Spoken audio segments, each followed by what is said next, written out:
Very important GK from cell organelles. Mitochondria, powerhouse of the cell. Lysosome, suicidal bags. Ribosomes, site of photosynthesis. Rough endoplasmic reticulum.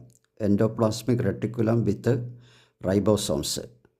Golgi bodies in plant cells. Dictosomes.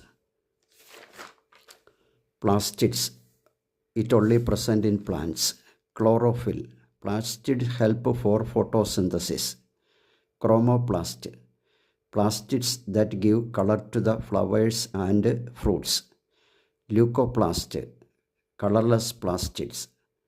Centrosome, only in animal cells.